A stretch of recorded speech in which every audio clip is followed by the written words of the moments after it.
Okay, did I screw up anything else? Not yet. Not yet? Okay.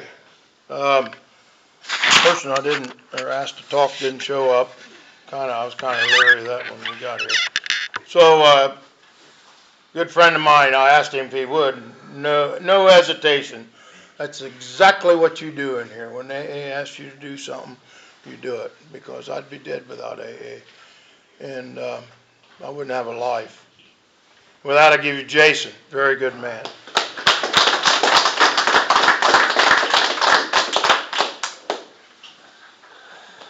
Good evening. My name's Jason, and I'm an alcoholic. Yeah, it's weird how this works too, because I was driving over here, and I was like, if I was given a lead tonight, I'd probably say my drinking career started, and I started going on this, this idea for a minute, and then I stopped myself, and then I got in my head for a second, and I'm like, cut it out, and I just pay attention to the road. It's snowy and wet, and pay attention to the road. So, but I had the thoughts on the way over here too, like Brad mentioned before the meeting, like how often did I drive drunk in this stuff, and I kind of questioned it on the way over here, like, man, should I be out driving in this? It was a little slippery, and but I'm glad I did. I'm glad I did. Wasn't sure if I was going to make it tonight, but there was a reason for me to be here tonight, and so I feel like it's an honor, and I should have probably dressed a little nicer, I suppose. They say you're supposed to wear, your nicer clothes when you give a lead, because it's about attraction, not promotion, but, I'm comfy, so I'm here, and that's one thing AA's given me is the ability to be me and not feel bad about it. So I guess I'll get started. So I think my drinking career did start when I was about 5 years old. My mom let me go with a group of guys that she should have never let me go with, and I thought it was cool. These guys I thought were cool, they were driving around and drinking beer. And, she let me go with them, and I remember just couldn't. I wanted one of them things, And so they let me have one, and I don't even think I finished the whole thing, or I don't remember super clearly. But I partially remember him dropped me back off at home, and I couldn't. Mom opened up the door, the car door, come out and get me, and I couldn't walk. So she had to carry me in the house, and she carried me in, and I smacked my head on. I had to pee real bad, and I couldn't walk, and she hit my head on the door frame going into the bathroom, and I remember hearing the sound of it hitting, but I didn't feel anything. So it was really weird. I was like, why didn't I feel that? I heard that. That should have probably hurt. And that was probably the first of many, many, many situations like that. Over the years, I wrecked cars. I got in fights. I got beat up a lot. Just being, I thought I was having fun and being funny. And usually other people didn't think I was too funny, so I took a lot of lumps in this program, or not in this program, but before I got to this program, and even after I started coming, I was in and out, and definitely was an alcoholic, and still am an alcoholic. So I don't know, I was a kid, I was 5 years, I had a sister and a brother later on when I was 10. My mom was divorced, my dad was an alcoholic. He died when he was about 25 or 26 years old. And so it was my mom and I, and we moved to Swindon, my sister, and I was growing up. I grew up in an alcoholic home. There was some other drugs and things going on in the household, and I remember feeling kind of embarrassed about that. There was always a funny smell at my house, and I'd always have friends over in the yard, and we'd be playing, sweating, thirsty, and I'd be like, well, I'll go in and get you some, because I never knew when they were smoking.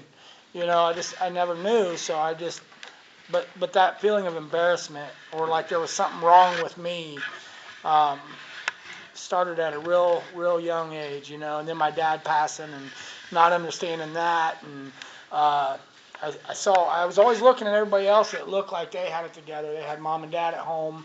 I didn't think anybody else's parents really, did drugs. a lot of the kids I hung out with didn't. And then as I got older, I started to gravitate more towards the kids that their parents were messed up too, And I just continued to kind of like, I don't know, I was like a chameleon kind of. I could hang out with this group and that group and this group and the sports kids and the skateboarders and the kids that didn't have any money at all and the kids that lived out by the lake. I had a pretty vast group of people that I could spend time with. But as I got older, I started drinking on a regular basis in junior high. Every weekend, that's what it was. All week through the week, we'd do our sports stuff or whatever. But that was always the talk and study hall. It was like where the party was going to be at. And I happened to know some people that were old enough to buy alcohol. So that made me feel pretty important and pretty special because all my friends were dependent on me to, take the order. And it worked out good for me because usually they'd end up buying my alcohol because I was the one getting it. And just kind of went on like that. But I started getting underage consumptions in junior high. I'd always be the one that got caught. And I thought, man, why? How come I always get caught, I was a pretty fast runner, but it seemed like the cops would always, I don't know, but I always picked the wrong route. There was a couple times I got loose and got free, but for the most part, I kept getting caught. So there was some going to court and going in front of the judge, and then I'd be on probation, and it seemed like I could do okay for a while being told what to do. But then after a while, I don't know what happened. I'd end up just completely blowing up my life. It was kind of funny. Last night, I was over in Montezuma for the meeting over there last night, and we did step 9, and it was talking about how AA works and how nobody can pass down punishment on a member of AA. And I was like, I had a spiritual moment. Like I really felt my higher power in that moment. Like, wow, he was thinking about me when he created AA.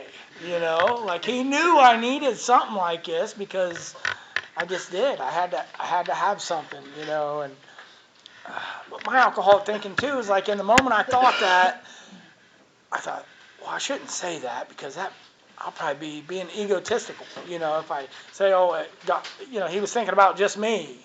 But I said it, and afterwards I'm like, it's okay. Like,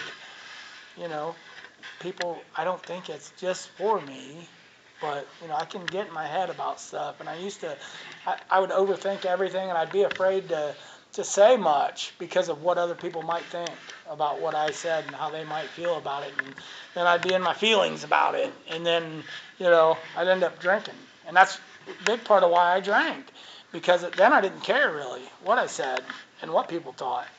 That was kind of my escape. And I did it. I did it often, and I did a lot of it. But I continued through high school and probation, but still playing sports was my outlet. I was a pretty decent athlete, and that's where I felt accepted in that world. I felt accepted, and I felt valued, and I felt important, and all those things. But I started, through high school towards the end, I was starting to drink that out of my life. I didn't play football my senior year. Baseball was like my major thing that I loved, and I didn't quit it. Well, actually, I did quit it. I walked off on the coach at the end of my senior season, but ended up getting another opportunity. Went to college to Findlay to play baseball, and I went there. I was already drinking every day, and found a guy on the team that liked to party. And that's what we did every night was party. So I didn't make it in college very long. I was there about 6 months. But my senior year of high school, my oldest son was born. He's 26, Peyton, and I was scared to death. I didn't want anything to do with responsibility. I didn't, I was like, I don't think that's my kid. I was pretty coward. I was like a coward. I didn't want to fess up to that or own up to that. I was trying to squirm my way out of it any way possible. So I went off to college and I got homesick and I was like, man, I knew I was running from what I needed to be doing, and I didn't know how to be a dad. I didn't know how to do any of that stuff, and that's the way that it was for me. If I didn't know how to do something, I'd, you know, I'd run. I'd run the other way. Um, and I guess, I don't know, a big part of me felt like, and I've heard it said recently in a meeting that, like, there was some type of manual that I didn't get that everybody else got. And I just always felt that way. I thought I was supposed to know all this stuff. And what I found in AA was that I don't have to, I'm not God. And I don't have to know all that stuff. And it's okay not to know. And it's okay to ask other people. Um, I was so afraid of that I would pick on people. I'd always jesting with people all the time. So then I was messing with them about it. So then how could I humble myself? Like, the pride and ego was just going crazy in my life. So I don't know. I tried to get sober a few times. I tried going to church, and that worked for a while. Um, and then it didn't. Then it didn't work. And then I got sent to the worst center twice, and I graduated that. If I could check the boxes, and I felt like I was really actually, you know, trying to get it. I was trying to figure this thing out, and I was working my butt off, but it was still like lingering over my head. Like, when's going to be the next time that, I'm going to screw up? And I just repeated that cycle over and over and over. And I've heard a lot of people get up here and say the same thing. Well, back in here is when I did this and I did that, and I used to know all the dates and this and that. Now today, I don't. I try not to remember that stuff because it really doesn't matter. It really doesn't matter. But my sobriety date now is May 25th, 2019. I was in prison for a felony OVI. I had like a 30-month sentence. I ended up doing maybe 20 months. And I was getting sober. I was in a therapeutic community. I didn't want to party anymore. My life was in shambles. My marriage probably wasn't going to work out. Most of my kids didn't want nothing to do with me. And I got home. And I started, when I was away in prison, I was going to church. I'd go to some meetings in there, but, I started working on my relationship with my higher power. And I was like, okay, cool. And I got out, and okay, we're going to work on our marriage. And that came with a bunch of baggage that I had to deal with, that I had to work through, that I had to try to clean up. But I was home maybe about 5 months, 6 months, and I hadn't drank or nothing. But the month prior to my relapse, I started getting these resentments. We had bought a bunk bed or got a free bunk bed from somebody, and we were going to paint it because it was pink, and we had 2 boys that was going to go in it, so we figured we better probably paint it, blue or something.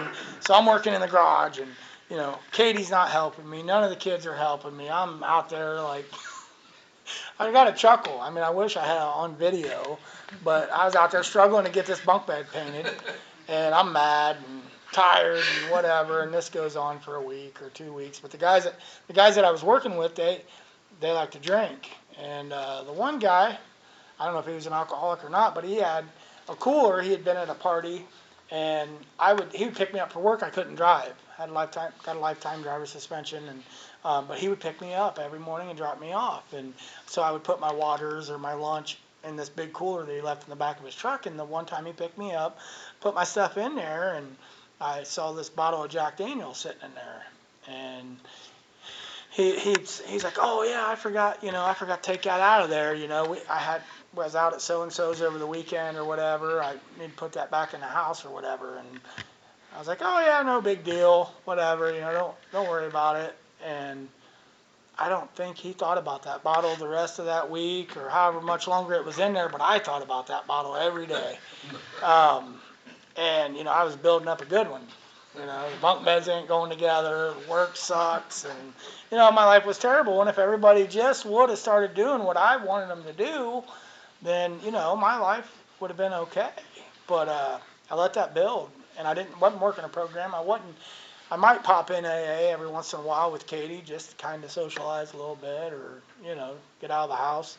But I didn't have a program. I didn't have any defense against that drink.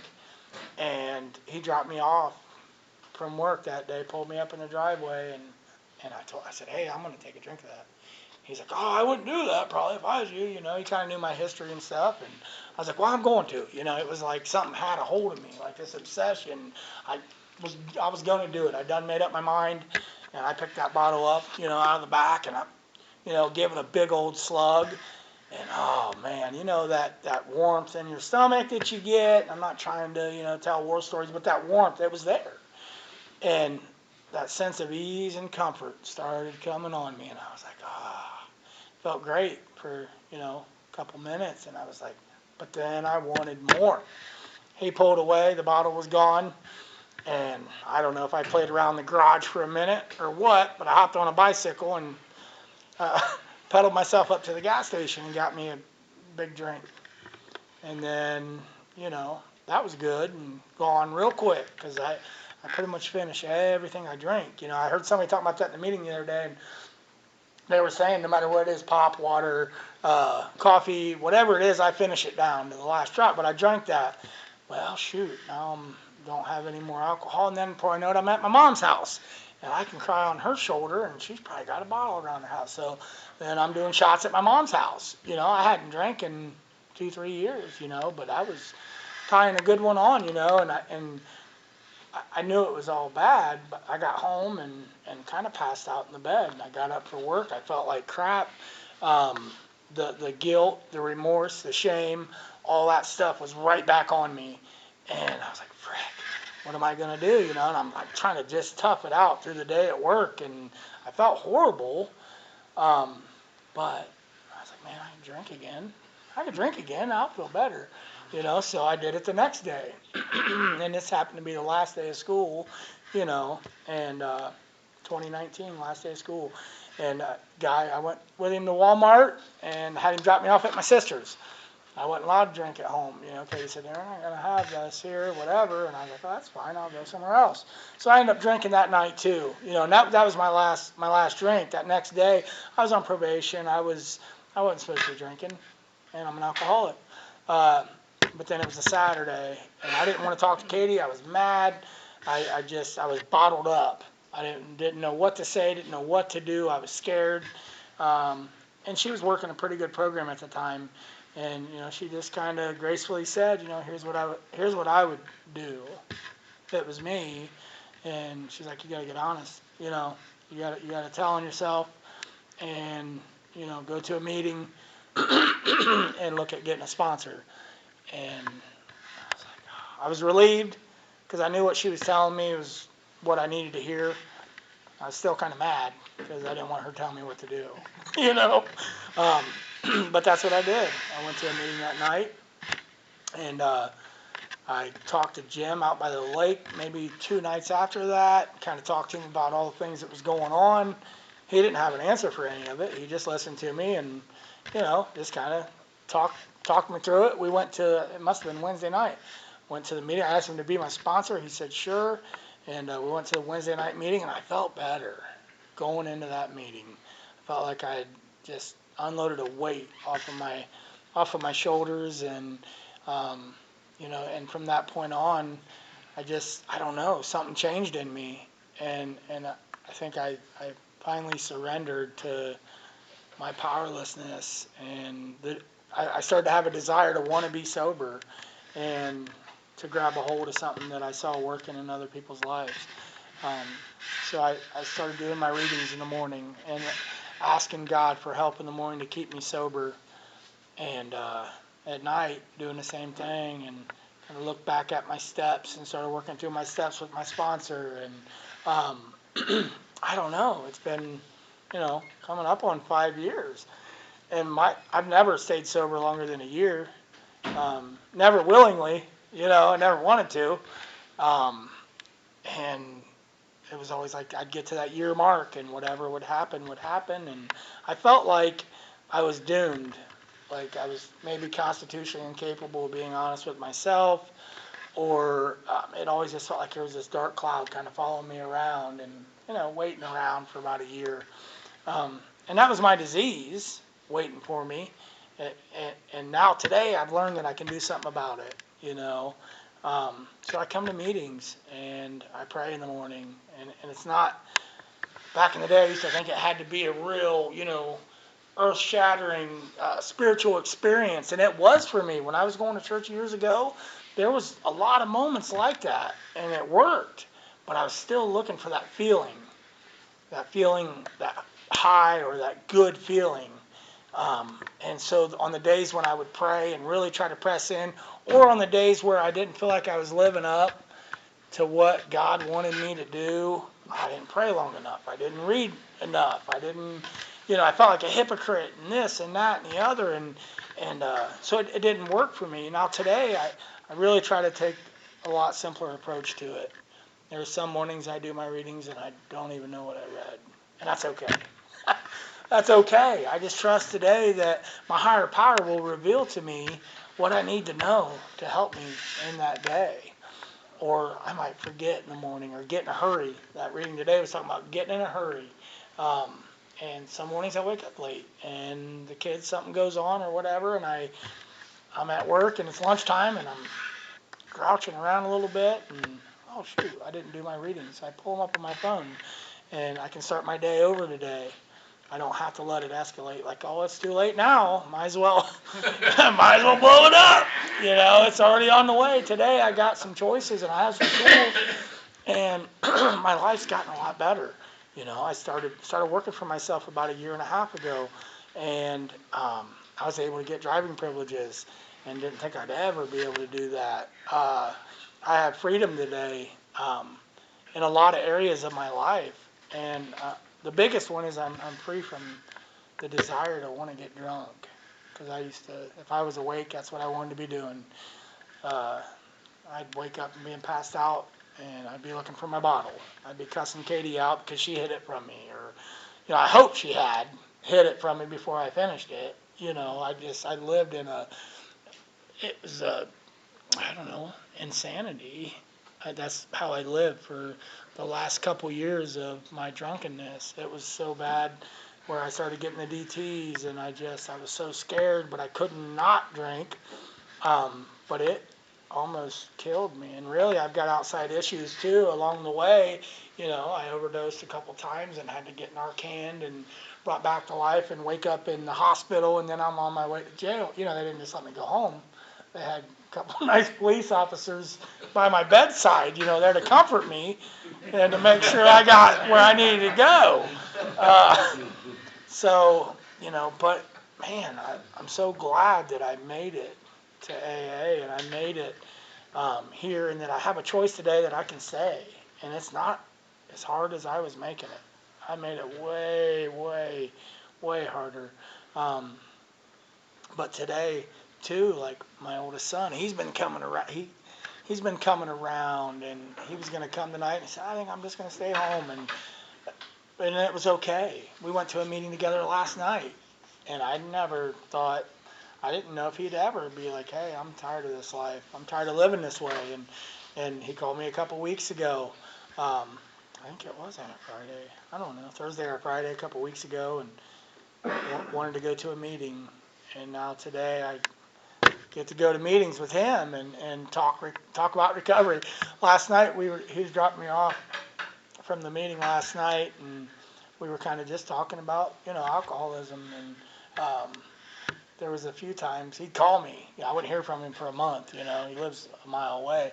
He'd call me in the middle of the night. I'm like, oh frick, I know that it's something. He's drunk, and it was always he got burnt in a fire one night. He was wrestling with a guy, his buddy or whatever. They got in a wrestling match and burned his leg all up. Called me, asked me if I could take him to the hospital, so I took him. And then he called me. He was doing some deal. He'll probably tell you someday. Hopefully, I hope he gets to stand up here someday and tell you a little bit of his story. But I was like, that wasn't a lot of fun. But I was trying to get to the point where I was glad that I could be there for him when he did call. And he's like, well, there was a lot of times that I didn't even have a choice, and you were, like he took me to rehab, and he, there was many times he was there for me, and he really didn't have a choice, in the matter. And he's like, so we're even, and I was like, all right, go home, go to bed, you know. But I'm super thankful today that I have something here in AA to even be able to share some hope or some help with anybody, but especially my family and my kids. And I put them kids through a lot of stuff, and I don't remember half of it. Half of it I do remember. It wasn't fun for them, I'm sure. And then they're going to follow, most likely in my footsteps. And he's got a family and kids, and my other son's kind of in the program. He comes to some meetings and stuff, and don't talk to him a whole lot. But my older daughter's coming to town from Dayton tomorrow, and we're going to drive up to Michigan to Katie's grandma's and mom's house up there. And she said, I don't want to find out if. She's like, I think I might be too close to the edge here on the lifestyle she's living. And it's nice today to feel like I have an answer for her. I don't have to tell her, like, you need to do this, that, and the other, but I can have the conversation with her and not feel like a hypocrite. I can just be me, kind of like I opened up with. I can be me today and enjoy time with my kids, and that's a miracle because just not too long ago they didn't want to have a thing to do with me. They wouldn't answer my calls, or if they did, it was real short, and they didn't want to come around unless they had something else, if it just happened to work out to see them for a minute. Now today I'm starting to have a real relationship with my older kids, and my little ones are kind of stuck with me. And we just had a baby, January 10th, and it's cool. It's cool. That's like the first kid that I've had, and he was born. Well, Gracie and I was sober and stuff and doing okay, but it's different this time to where I feel like, wow, this is what it's supposed to be like. This is what somewhat normal life is, and it feels pretty darn good today. Uh, and I have moments throughout each day to where I'm tired or grouchy or whatever, but it's really cool that I get the opportunity to experience even the lows today and not have to get drunk or high. Um, and I can look people in the eye today and have an honest conversation with them. And there's just really nothing else better that I would rather. No other place I'd rather be tonight. Like this has been really cool. You know, you just never know what kind of surprise you're going to get. So I just keep coming back and staying sober and really doing it one day at a time and not looking too far ahead. Um, and that's the kind of life I needed, and that's the kind of life I want today. Is just to be present, to be in the moment, and it's as good as it gets. And I love sobriety. I love being sober, and I love the AA program, and I love all you guys. Thanks for helping me stay sober tonight, and thanks for letting me share my lead. That's all I got.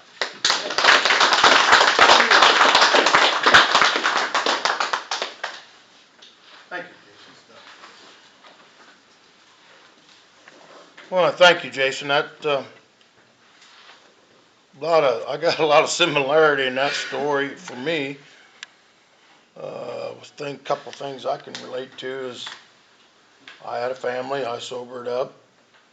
I had to go through the trials and tribulations of money, problems, trying to sober up and act like a decent human being and handle problems. There's the deal without a drink in my hands. And there's a lot of pressure there. I've been there, and my wife didn't work. We had 4 kids, but I know you got more than that. And I don't know how the hell you do it. You gotta have your nose to the grindstone. But I work round the clock. You have to, and I do really believe this in my mind, or for me. One thing you better cherish is the your higher power, that's the way it was with me anyway, decided to take the obsession to drink away from you, because I couldn't quit drinking like way you come across with it. Because my brother made a comment before I quit drinking.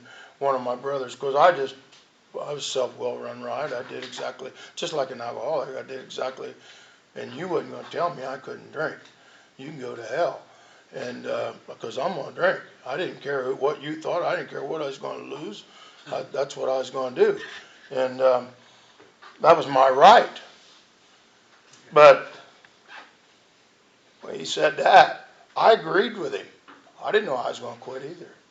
I knew I couldn't quit. And I prayed and I prayed and I prayed and I said that third step prayer. And I don't know what, all of a sudden, just like what you come across with it, all of a sudden the obsession to drink left me.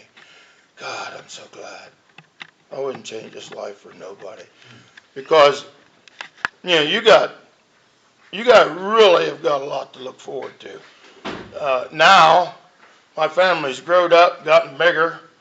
They've had kids. Them kids have had kids. Now I got great kids, great grandkids. I got 23 of them. It's awesome. We get together at Christmas. I sit back. I just enjoy it all. I just sit back, don't say nothing, let them run the show. Let them run the show. I don't say a word. Me and Mom did all this. Mainly Mom, because she got on my ass and got me straightened up. Or, and that really means a lot to me. I wouldn't have that today. And you're gonna enjoy that too. You keep it up. But you gotta, and you're doing it. You gotta keep doing what you're doing, and you grow in this program. You learn to separate AA from family life, and you learn how much family life you need to have a balance. There was the key. I had to learn how to do that. And once you learn how to do that, it's really an awesome way to live. I never dreamed of anything like this. I was never taught this kind of deal, and didn't know there was such a thing. I told my mother-in-law, she lives with me, and we get along okay. And I said, you don't understand. I said, I was raised dog eat dog until I sobered up. I said, it was just either you fought for what you wanted or you didn't get nothing. Well, you don't show that other side of you. I said, no, I didn't. Stuffed it all inside. Thank you so much, Jason. And I don't know what time it is, and I don't care. Somebody wants to make a comment, go ahead. Steve, I apologize. Steve. Hey, thanks for your lead, Jason. That was really good. Two things you brought up that kind of stood out to me was desire and powerlessness. And I know when the desire to not drink outweighed the desire to drink was a turning point for me. And powerlessness, once I realized that I was truly powerless and I didn't have control, was another big turning point. And willpower alone and medication and counseling alone, it don't get it done. This is what I need, and I need this fellowship and all these people in here. And that's about, I just, thanks for your lead. Thanks, Steve. Thanks, Steve. Mike, I'm all All right. Jason, I've seen you struggle. Just a little bit I've been in here. But I still remember, and I brought it up to you, last week or 2 weeks ago when we brought that stupid heavy bed up them steps. We had fun doing that day. But I tell you, we were tired by the end of it. But I love this program. I loved your lead. It was great. I learned a little bit more about you today. But the truth in this, you got to be truthful, and the desire to stop drinking. It's amazing when that leaves you.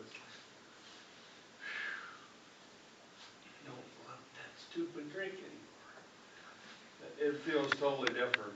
And I was lucky before I left rehab. It left me, but I was lucky. But my brother said when I got home, he says, I knew there was something happening when you committed yourself. And, I had to do something. It wasn't working anymore. And the book said today, willpower. Well, how many times I'd probably be rich if, every time Mom said, well, your willpower, you won't have to drink. I'd be so much, if she gave me $1 every time she said that, I'd probably be rich today, but you know what, I don't need willpower, I need AA. Thanks, Mike. I'm Richard Alcoholic. Richard. Thanks, Jason. One thing you talked about that I heard was, the obsession. You were talking about the bottle in the back of that truck. And, I found that every time when I had the obsession to drink, if I didn't drink, I was miserable in my head. And, you know, I don't find that today. Another thing you talk about was drinking everything down real quick. That is totally me. That is totally me. Yeah, I'm not gonna elaborate on that, but that is me. When you talk about your relationship with your son today, I'm going through that right now with my son. I hope if he is indeed an alcoholic or a drug addict, which is both one and the same, if he is indeed, then he knows by my example where to go if he decides he wants to be sober more than he wants to be drunk. Going through some stuff with him with his mom. Just found out before the meeting some stuff, and it's I'm in the right place. Thanks, Jason. I'll pass. Thanks. I'm Brad, I'm an alcoholic. Hello, Brad. What my first question is, did the bunk beds ever get painted? They did. Okay. That described me to a T, just sit around and do whatever you can do to build that resentment, and most of the time when that resentment was on and I was drinking, that's when I got the drunkard, And if I couldn't find a way to build a resentment, then I would say something or do something about how, we're having a good time now, everything's going great, we got to drink for that. Always just made excuses. I loved every bit of your lead, and I've heard you before, and I love you, Jason, as a person. I think you're an awesome guy, and with that, I pass. Thanks, Brad. Thanks, Brad. Tom, alcoholic. Hello, Tom. I appreciate you giving the lead tonight. You talked about failing before you finished or something. I always did that. I had a fear of succeeding. I always fuck it up at the last minute. And I do that. I can still do that in sobriety too, but not doing it as much. I'm working a step. That's all. Thanks, Tom. Thanks, Tom. Anybody else? Well, I guess everybody wants to go home. Let's pray. Court slips are up here.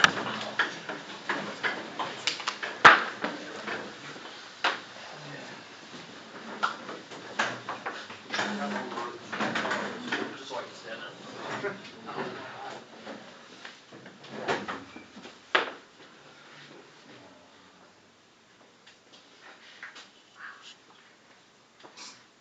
Whose father? Our Father, who art in heaven, hallowed be thy name. Thy kingdom come, thy will be done, on earth as it is in heaven. Give us this day our daily bread, and forgive us our trespasses, as we forgive those who trespass against us. And lead us not into temptation, but deliver us from evil. Thine is the kingdom, the power, and the glory forever. Amen. Keep coming back, it works if you're working. How we doing, old man? Gary, you gonna let him talk to you right now? That's when I was giving you hell on